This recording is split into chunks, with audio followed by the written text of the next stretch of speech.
ஜெபம் செய்வோம். அன்பும் இரக்கமுள்ள பரலோக தகப்பனே, மனமகிழ்ச்சியான இந்த வேலைக்காக நன்றியோடு ஸ்தோத்திரிக்கிறோம். நாங்கள் நிற்பதும் நிர்மூலமாக நிற்பதும் கர்த்தருடைய கிருபையே. நம்முடைய இரக்கங்களுக்கு முடிவில்லை. அவை காலை தோறும் புதிதாக இருக்கிறதுக்காக ஸ்தோத்திரம். கடந்த இரவு முழுவதும் எங்களை கண்ணின் மணியை போல பாதுகாத்து எங்கள் பிரயாணங்களிலே நம்முடைய கிருபையின் கரம் இருந்து எந்த தீங்கு அணுகாதபடி எங்களை பாதுகாத்து வருகிற கிருபைக்காக ஸ்தோத்திரம். உன்னதமானவரின் மறைவில் இருக்கிறவன் சர்வ வல்லவரின் நிழலில் தங்குவான்.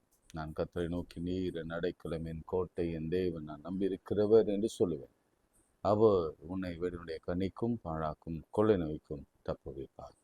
அவர் தமது சிறகுகளாலே உன்னை மூடுவார். அவர் சட்டையின் கீழ் அடைக்கலம் புகுவார். கர்த்தரின் மேய்ப்பராயிருக்கிறார், எனக்கு ஒரு குறைவும் இல்லை. சிங்கக்குட்டிகள் தாட்சியடைந்து பட்டினியாயிருக்கும், கர்த்தரை தேடுவர்களுக்கோ ஒரு நன்மையும் குறைவுபடாது. கர்த்தரை நான் காலத்திலும் ஸ்தோத்திரிப்பேன். அவர் துதி எப்பொழுதும் என் வாயில் இருக்கும். கர்த்தருக்குள் என் ஆத்துமா மென்மை பாராட்டும், சிறுமைப்பட்டுள் அதை கேட்டு மகிழ்வார்கள். ஆண்டவரே, நீர் கொடுத்த உலக பிரகாரமான சொந்தங்களுக்காக, பிள்ளைகளுக்காக, ஆஸ்திக்காக, ஊழியத்திற்காக, ஊதியத்திற்காக, நல்ல சுகம், பலன், ஜீவன், நீடிய வாழ்வுக்காக, வீட்டுக்காக, அனைத்து ஆசீர்வாதங்களுக்காக, ஆழங்களில் இருக்கிற ஆசீர்வாதங்கள், உன்னதங்கள் இருக்கிற ஆசீர்வாதங்களுக்காக நன்றி செலுத்துகிறோம். எங்கள் ஆசையின் சுவாசமே நீர் எங்களுக்கு கொடுக்கிற ஈவு, எங்கள் இருதய துடிப்பு நீர் எங்களுக்கு பாராட்டின கிருபை. நாங்கள் நடப்பதும் நாங்கள் நிற்பதும் உம்மாலே தான். இயேசுவின் நாமத்தினாலும், இயேசுவின் அதிகாரமுள்ள நாமத்தினாலும் நாங்கள் வாழ்ந்து கொண்டிருக்கிறோம். உங்களுடைய பெயரை சொன்னாலே போதும் அப்பா. அதே எங்களுக்கு ஜீவனாய் இருக்கிறதுக்காக ஸ்தோத்திரம். இந்த நாளிலும் நாங்கள் நன்றுள்ள இருதயத்தோடு உங்கள் சமூகத்தில் வந்திருக்கிறோம். நீர் எங்களுக்கு வேண்டிய ஆகாரத்தை கொடுத்து உம்மை தொழுது கொள்ளும்படியான கிருபை தரும்படியா இயேசுவின் நாமத்தில் செபிக்கிறோம் பிதாவே, ஆமென். கர்த்தாவே, தேவர்களில் உமக்குப்பானவர் யார்? கர்த்தாவே, தேவர்களில் உமக்குப்பானவர் யார்? வானத்திலும் பூமியிலும் உமக்குப்பானவர் யார்? கர்த்தாவே, தேவர்களில் உமக்குப்பானவர் யார்? வானத்திலும் பூமியிலும் உமக்குப்பானவர் யார்? உமக்குப்பானவர் யார்? உமக்குப்பானவர் யார்? வானத்திலும் பூமியிலும் உமக்குப்பானவர் யார்? செங்கடலை நீர் பிளந்து உந்தன் ஜனங்களை நடத்தி சென்றீர். செங்கடலை நீர் பிளந்து உந்தன் ஜனங்களை நடத்தி சென்றீர். நீ நல்லவர், சர்வ வல்லவர், என்று வாக்கு மாறாதவர். நீ நல்லவர், சர்வ வல்லவர், என்றும் வாக்கு மாறாதவர். உமக்குப்பானவர் யார்? உமக்குப்பானவர் யார்? வானத்திலும் பூமியிலும் உமக்குப்பானவர் யார்? தூதர்கள் உண்ணும் உணவால் உந்தன் ஜனங்களை போஷித்திரே. தூதர்கள் உண்ணும் உணவால் உந்தன் ஜனங்களை போஷித்திரே. உம்மை போல யாருண்டு இந்த ஜனங்களை நேசித்திட?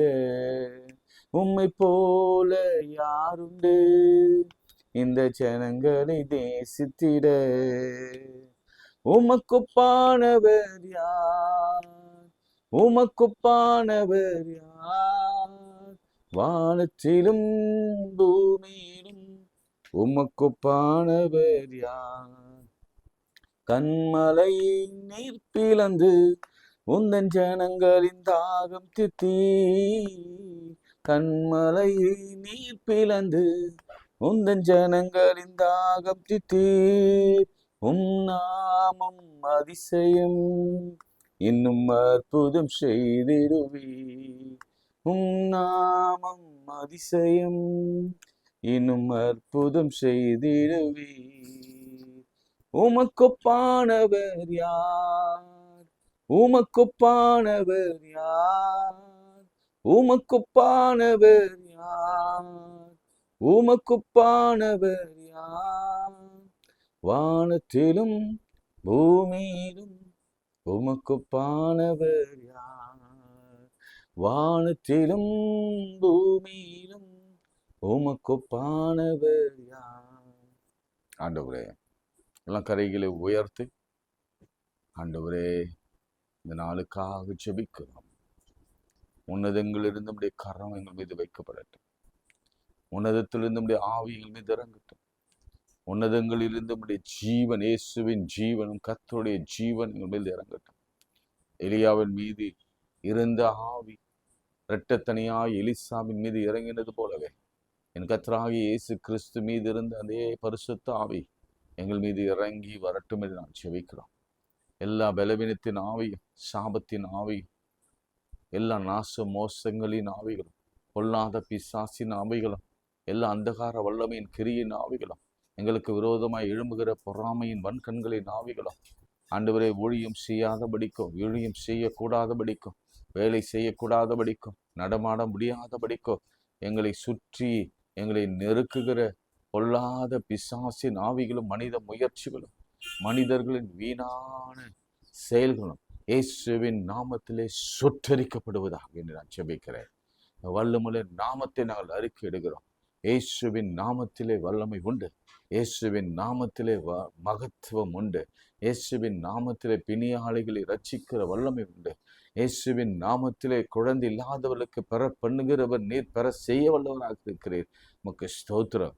இயேசுவின் நாமத்திலே வழி இல்லாதவருக்கு வழியோ, ஆயுசு நாட்களை பூரணப்படுத்துகிற கிருபையோ, வனாந்தரத்திலே வழியோ, எலும்புகளை நினமுள்ளதாக்குறது கிருபை உம்முடைய மாத்திரம் உள்ளது. ஆண்டவரே, கையை நீட்டுங்க சொன்னீங்க. நடக்க முடியாதவங்களை எழும்பி நடங்கன்னு சொன்னீங்க. இம்மீடியட்டாக எழுந்து நடந்தாங்க. அப்படி ஒரு வல்லமை நீர் வைத்திருக்கிறபடினாலே எப்பொழுதும் சருமத்திலே சில வியாதிகளோடு, இப்பொழுது நுரையீரலிலே சில வியாதிகளோடு பலவீனத்தோடு உடைய பிள்ளைகள் உம்மை நோக்கி கதறுகிற பொழுது கர்த்தர் ஜெபத்தை கேட்டு இன்ஸ்டன்டாக, இமீடியட்டாக, உடனடியாக நீர் பதில் கொடுத்து சுகமாக்குவீராக. ஆண்டவரே, திருமணமாகாத பிள்ளைகளுக்கு கர்த்தர் விசேஷமாய் வரனை கொடுத்து ஆசீர்வதிங்க. இயேசுவின் நாமத்தில் ஜெபிக்கிறோம் பிதாவே, ஆமென். ஜெபங்களை குறித்து நாம் வாசித்துக் கொண்டிருக்கிறோம்ல. 50ஆம் சங்கீதம், 50ஆம் சங்கீதம் அதனுடைய 15ஆம் வசனம் எல்லாருக்கும் தெரிஞ்ச ஒரு பகுதியா. நம்ம இதிலிருந்து தான் இன்றைக்கு ஆண்டவர் நம்மோடு கூட பேச போகிறார். நம்ம என்ன இடத்துல எப்படி ஜெபிக்க வேண்டும் என்பதை குறித்து நாம் சிந்தித்து வருகிறோம். ஒவ்வொரு நாளும் ஒவ்வொரு டாபிக் எடுத்து நாம் அந்த ஜெபத்தை குறித்து, அந்த மென்மையை குறித்து, எப்படி ஜெபிக்க, ஃப்ரேசஸ் எப்படி இருக்க வேண்டும், சென்டென்ஸ் எப்படி இருக்க வேண்டும் என்பதை குறித்து அந்த சீக்வன்ஸ்க்கு ஏற்ற மாதிரி நாம் ஜெபித்து வருகிறோம். 50ஆம் சங்கீதம் 15ஆம் வசனம். ஆபத்து காலத்தில் என்னை நோக்கி கூப்பிடு, நான் உன்னை விடுவிப்பேன், நீ என்னை மகிமைப்படுத்துவாய். நல்ல சத்தம் ஒரு ஆமென் சொல்லுங்க. Call unto me in the day of trouble. I will deliver you and you will honor me. நல்ல கவனிங்க. 2 பகுதியா 3 பகுதியா இதை பிரிக்கலாம்.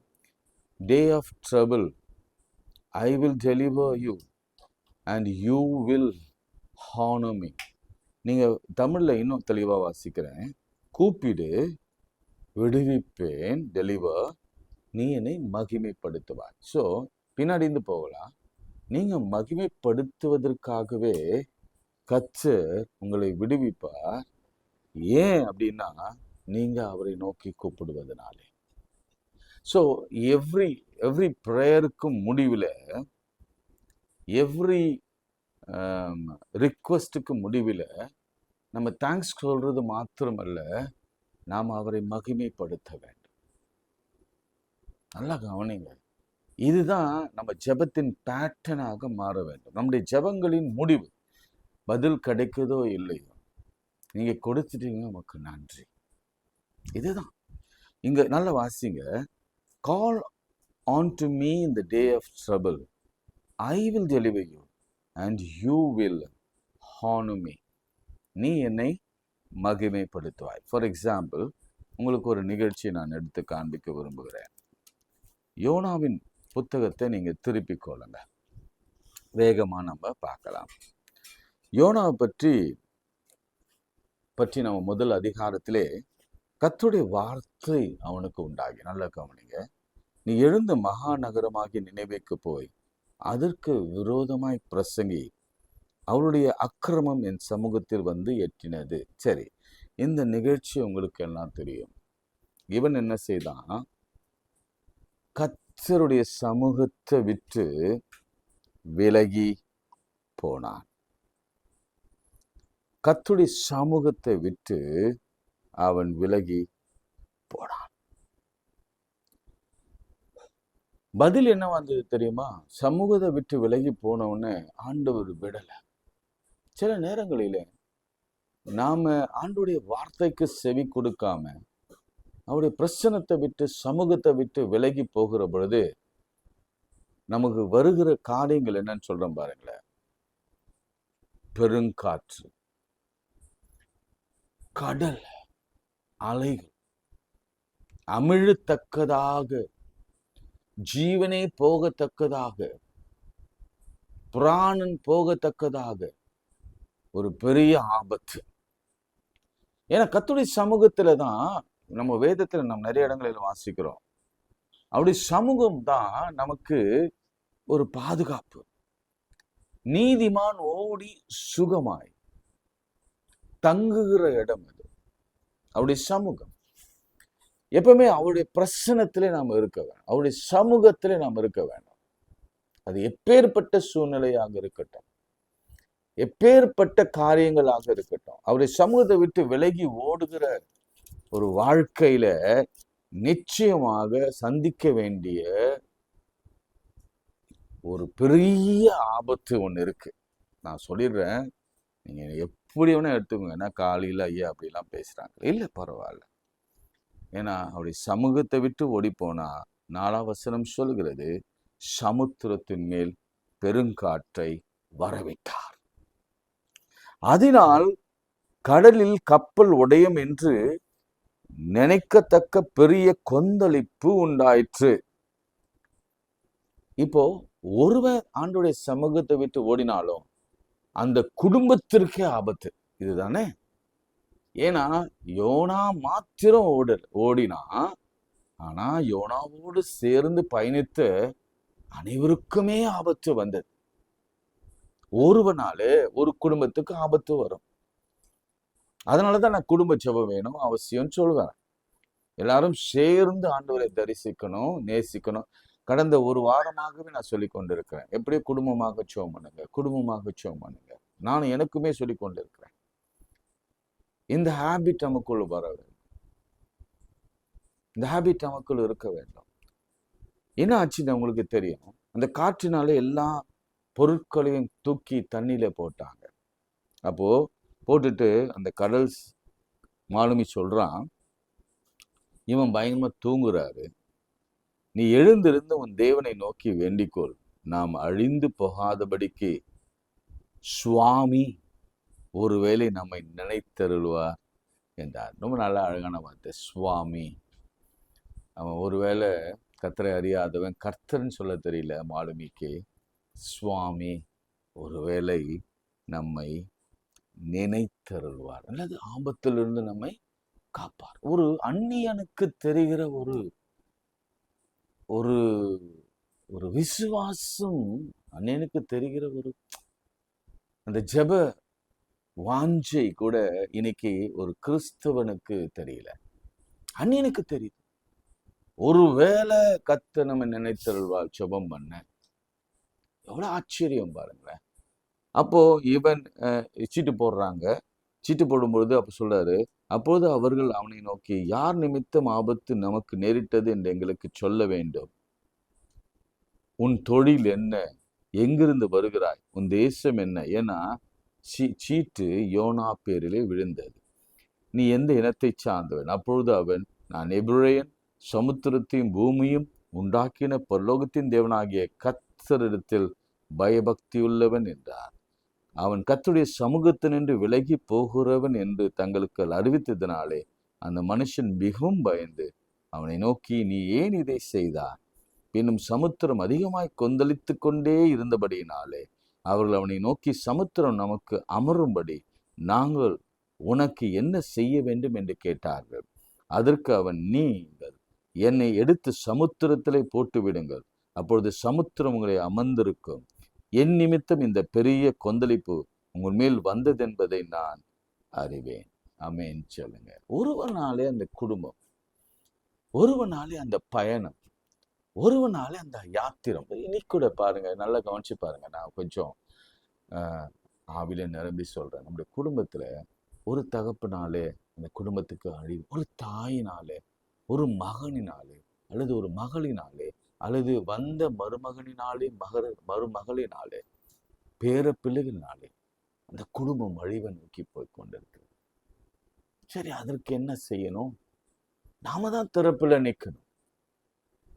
ஒருவர் கூட கெட்டு போவது தேவனுடைய சித்தம் அல்ல. இல்லையா? அது நம்ம தான் பின்னாடி நம்ம பார்க்க போறோம். ஆண்டவர் அந்த எப்படி அந்த நினைவே பட்டணத்தை சொல்லி ரட்சிக்கிறார் என்பதை நம்ம பார்க்கலாம். ஏன்னா ஆண்டவருடைய கிருபை பாருங்க. யோனா விழுங்கும்படி பெரிய மீனுக்கு கர்த்தர் ஆயத்தம் படுத்தினார். ஆயத்தம் படுத்தி அந்த மீன் வயிற்றிலே யோனா ராப்பகல் 3 நாள் இருந்தார். 2வது அதிகாரம், அந்த மீனின் வயிற்றிலிருந்து யோனா தன் தேவனாகிய கர்த்தரை நோக்கி கூப்பிட்டார். இந்த வசனம் நீங்க வாசிக்கும் பொழுது ஃபாஸ்டிங் ப்ரேயர் எப்படி நடத்துறாரு பாருங்க. அதாவது மீனுக்கும் ஃபாஸ்டிங் இருக்கணும், மீனும் ஃபாஸ்டிங் இருக்கணும், யோனாவும் ஃபாஸ்டிங் இருக்கணும். சில நேரங்களில் பாருங்க, கர்த்தர் யாரெல்லாமா பயன்படுத்தி தம் ஜனங்களை காப்பாற்றுகிறார். நம்ம 91ஆம் சங்கீதத்தில் பார்க்கிறோம்ல, தம்ம தூதருக்கு கட்டளையிடுவார், பாதம் கல்லிடாதபடிக்கு தன் கரங்களில் ஏந்தி கொண்டு போவார். எலியாவை காப்பாற்ற காகங்களுக்கு கட்டளை கொடுத்தார். ரொம்ப ரொம்ப அதாவது ரேவன் அப்படின்னா அது மாமிச பச்சினி அப்படி இருக்கும். கழுதையை பயன்படுத்துவார், வாயை திறக்க. காளையை பயன்படுத்துகிறார். இங்க ஒரு மீனை பயன்படுத்துகிறார். மீனாவே இயேசு தான். Actually symbol of Jesus Christ. என்னன்னா, அந்த காலத்துல இயேசு கிறிஸ்து மரித்து உயிர்த்தெழுந்த பிறகு அந்த ஊழியர்கள் எல்லாம், மிஷினரிகள் எல்லாம், அல்லது டிசைபிள்ஸ் எல்லாம் அவங்க போன பிறகு அவங்களுக்குள்ள சமிக்கை ஒன்று நடக்கும். நீ யார் அப்படின்னு கேட்பாங்க. அப்போ அவங்க காலில் ஒரு மீன் படத்தை வரைவாங்களாம். அப்படி வரைகிற பொழுது அவன் கிறிஸ்தவன் என்று சொல்லப்படும். இப்போ அவன் விழுந்தது எந்த இடம் தெரியுமா? இயேசுக்குள்ள அவன் விழுந்தான். அது ஒரு உருவகமாக நீங்க பார்க்க வேண்டும். 3 நாள் ஃபாஸ்டிங். அவர் சொன்ன வார்த்தை பாருங்க, என் நெருக்கத்தில் நான் கர்த்தரை நோக்கி கூப்பிட்டேன், அவர் எனக்கு உத்தரவருளினார். நான் பாதாளத்தின் வயிற்றிலிருந்து கூக்குரலிட்டேன், நீர் என் சத்தத்தை கேட்டீர். சமுத்திரத்தின் நடும் மயமாகிய ஆழத்திலே நீர் என்னை தள்ளிவிட்டீர். நீரோற்றும் என்னை சூழ்ந்து கொண்டது, உம்முடைய வெள்ளங்களும் அலைகளும் என்னை மேல் புரண்டது. நான் உமது கண்ணுக்கு எதிராகராதபடி தள்ளப்பட்டேன். ஆகிலும் இன்னமும் உம்முடைய பரிசுத்த ஆலயத்தை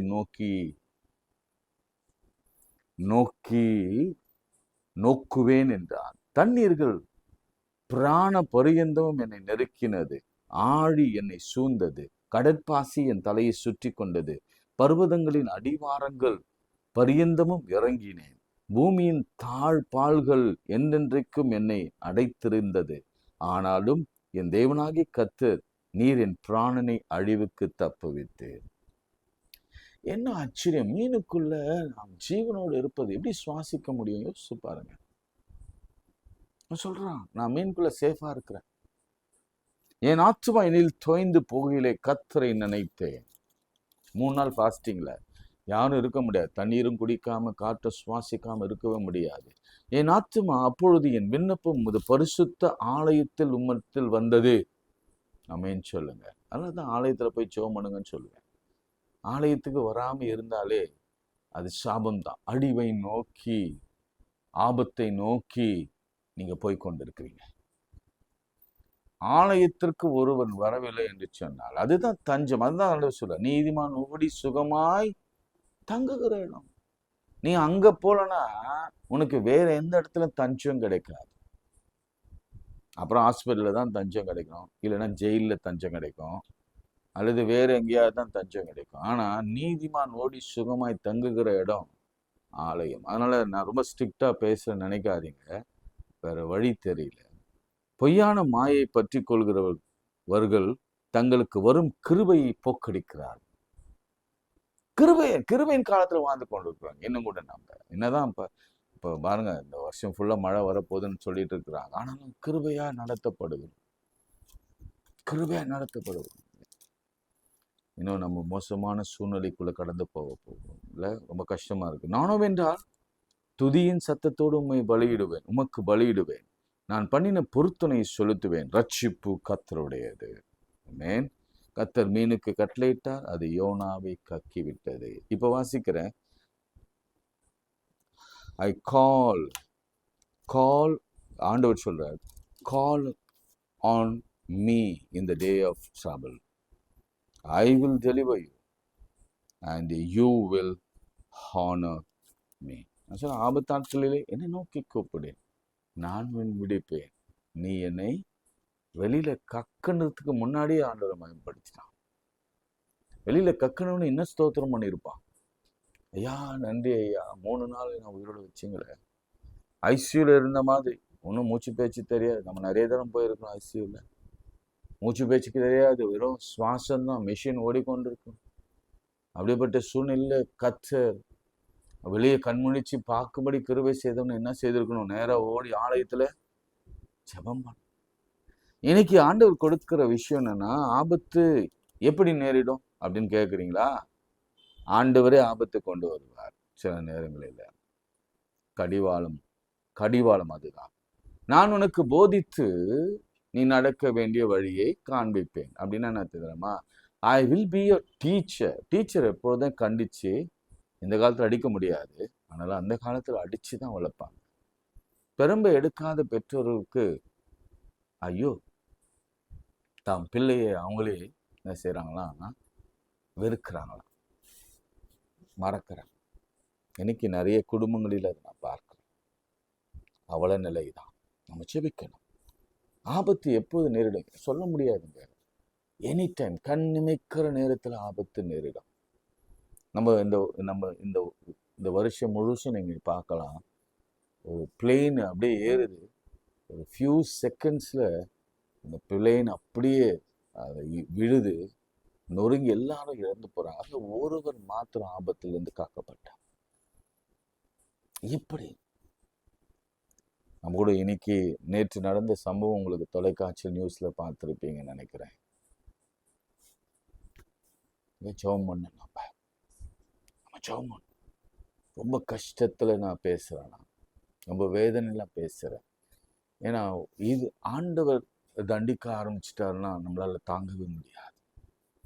ஏன்னா நம்ம பல வேளைகளில என்ன பண்றோம்னா, மனுஷன் நம்மளை மனமடிவாக்கினா, மனுஷன் நம் தலைமையில ஏறி போனா, அசுத்த ஆவிகள் நம்ம அலக்கழிக்கிறது, மனுஷர்கள் நம்மளை பாதிக்கிறாங்க, துன்பப்படுத்துகிறாங்க என்பதுதான் பேசி கொண்டிருக்கிறோம். ஆனா கர்த்தருடைய கோபம் நம்மள வரும்னா, அதனால நம்ம என்ன செய்யறோம்மா, முழங்கால் நின்று அட்லீஸ்ட் 3 days ஆண்டவர் சமூகம். நான் இந்த ஜெபம் ஒரு சுருக்கமா 2 அதிகாரத்துல 2ஆம் அதிகாரத்துல ஒரு 10 வசனக்குள்ளதான் இருக்கும் இல்ல. நான் 3 நாள் அவன் என்னென்ன ஜெபம் பண்ணியிருப்பான் யோசிச்சு பாருங்க. ஐயா என்ன விடுவீங்க ஐயா, என் குடும்பம், அவனுக்கு தீர்க்கதரிசி குடும்பம் இருந்துதான் எனக்கு தெரியாது. ஆனா நினிவேக்காக ஜெபம் பண்ணியிருப்பான், தர்ஷிஷ்காக ஜெபம் பண்ணியிருப்பான். இழந்து போனதை தேடும்படியாக ஆண்டோடைய அன்பு. நாளைக்கு நான் அதை கொஞ்சம் சொல்லிட்டு நான் ஜெபம் பண்றேன், எப்படி ஆண்டவரா அவங்க நினைவே ஜெபத்தை கேட்டார் என்பதை குறித்து நாம நாளைக்கு பார்க்கலாம். கண்களை மூடி நாம் ஜெபிப்போம். ஆண்டவரே, ஆபத்து நாளில் நோக்கி கூப்பிடுகிறேன், நீ என்னை விடுவித்தீர், நான் உன்னை மகிமைப்படுத்துவேன். ஆபத்து சூழ்ந்திருக்கிறது ஆண்டவரே. எங்களை சுற்றிலும் ஜலங்களும் கொந்தளித்து அமிழத்தக்கதா என் கடலிலே பிரயாணம், கப்பல்கள் உடைந்து போகத்தக்கதாக, அமிழத்தக்கதாக என் வாழ்க்கை இன்னுமே உம்முடைய கோபத்திற்கு நாங்கள் ஆளாய் கொண்டிருக்கிறோம். இன்றைக்கும் நாங்கள் அனுபவிக்கிற சில பாடுகளுக்கு காரணம் உம்முடைய கோபம். நீர் எங்களுக்கு சொன்னதை நாங்கள் கீழ்ப்படியில எடுத்துக்கல, அதன்படி நடக்கல. எங்க சுயத்தை நம்பினோம், எங்க சுயம் சொல்லுகிறதை கேட்டோம், கர்த்தர் சொல்லுகிறதை நாங்கள் கேளாமல் போனோம். அதனாலே வந்த பாடுகள் இதுதான். ஆனாலும் நீ எவ்வளவு கிருபை உள்ளவர்னா, எங்களை அழிவுக்கு விட்டு விடாம, நாங்கள் அழிந்து போகாம, நீர் எங்களுக்காக ஒரு மீனை ஆயத்தப்படுத்தி இயேசுவை அனுப்பி எங்களை ரட்சிக்கும்படி மனுஷகுமாரன் அனுப்பினீரே. What a great love it is. மனுஷகுமாரன் நிமித்தம் நாங்கள் பிழைத்து கொண்டிருக்கிறோம். இன்றைக்கு நாங்கள் அந்த விழாவிற்குள்ளே போய் ஒளிந்து கொண்டிருக்கிறோம். இனி ஒரு சேதமும் அணுகாதபடி கிருபையாக காத்து வருது. இந்த நாளிலும் கூட அநேகருக்காக நாங்கள் செபிக்க கடமைப்பட்டிருக்கிறோம். ஆண்டவரே, இந்த விபத்துகளில, ஆக்சிடென்ட்டுகளில, இந்த டெரரிஸ்ட் அட்டாக்களை இழந்து குடும்பங்களை இந்த சமூகத்தில் வைக்கிறோம் சுவாமி. ஆண்டவரே, ஒரே பதட்டம், அந்த பதட்டத்தை தணிக்கும்படியான கிருபைகளை தருவீரா. மாத்திரமல்ல ஆண்டவரே, தகப்பன், தாய், பிள்ளைகள், பேர பிள்ளைகளை ஆசீர்வதி. இந்த நாளிலே பிறந்த நாளை, திருமண நாள் அனுசரிக்கிற ஒவ்வொரு பிள்ளைகள் மீது கரம் வைக்கப்படுவதா. நீர் அபிஷேகிக்க வல்லவராக இருக்கிறேன். ஆரோனை போல இந்த பிள்ளைகளை அபிஷேகித்து வழிநடத்துங்கப்பா. உங்க பிள்ளைகள் எல்லாம் ஆசீர்வாதமா இருக்கட்டும். மாத்திரமல்ல, திருமணமாகாத, வேலையில்லாத, உயர்வில்லாத, தேர்வு எழுத காத்திருக்கிறவர்கள், தேர்வுக்காக மற்றும் அந்த ரிசல்ட்டுக்காக காத்திருக்கிற பிள்ளைகளுக்கு நல்ல ரிசல்ட்டை கொடுங்க, பாசிட்டிவாக கொடுங்க. ஜெயமும் கர்த்தரால் வரட்டும். வறுமையில் இருக்கிற, கையேந்துகிற நிலையில இருக்கிற ஒவ்வொருவரையும் நோக்கி பாருங்க. எங்களால் முடியல சுவாமி, எங்களால் முடியல சுவாமி, நீங்க இறங்கணும், தேவைகளை எல்லாம் சந்திங்க. நாங்கள் யாரிடத்திலும் பதில் சொல்கிறாதபடி உபாகம் 28 நாங்கள் வாசித்தபடியே நீ ஏற்ற காலத்திலே மழை பண்ணுவேன். நல்ல பொக்கிஷசாலையை திறந்து எங்களை நிரப்புங்க. நீயோ கடன் கொடுப்ப, நீ கடன் வாங்காதிருப்பா. இந்த வார்த்தைப்படி நடத்துங்க. ஆபத்தில் நோக்கி கூப்பிடு, நான் உன்னை விடுவிப்பேன், நீ என்னை மகிமைப்படுத்துவா. ஸ்தோத்திரிக்கிறோம், எல்லாம் ஸ்தோத்திரம் பண்ணுங்க. நன்றி ஆண்டவரே, நீர் கொடுத்த இந்த வார்த்தைக்காகவும் ஸ்தோத்திரிக்கிறோம். இனி ஒரு விடுதலை, நாங்கள் வெளியில வரப்போகிறோம். நீர் எங்களை வெளியில கரையில கொண்டு வந்து சேர்த்து விட்டேன். அக்கறைக்கு போகும் வாருங்கள் சொன்ன பொழுது அந்த கடையில எத்தனை பூசல் இருந்தாலும் அழைத்தவர் உண்மையிலவர். கடையில கொண்டு வந்து சேர்த்து விட்டேன். மக்கள் நன்றி செலுத்துகிறோம். இனிமேலாவது நீரிட்ட பணியை கீழ்ப்படிதலோடு நாங்கள் செய்ய உதவி செய்யும். இயேசுவின் நாமத்தில் ஜெபிக்கிறோம் பிதாவே, ஆமென். நமது ஆண்டவராகிய இயேசு கிறிஸ்துவின் கிருபை, பிதாவாகிய தேவனுடைய அன்பு, பரிசுத்த ஆவியின் ஐக்கியம் நம் அனைவரோடு மீண்டும் சதா காலம் வைத்திருப்பதாக. ஆமென். God bless you.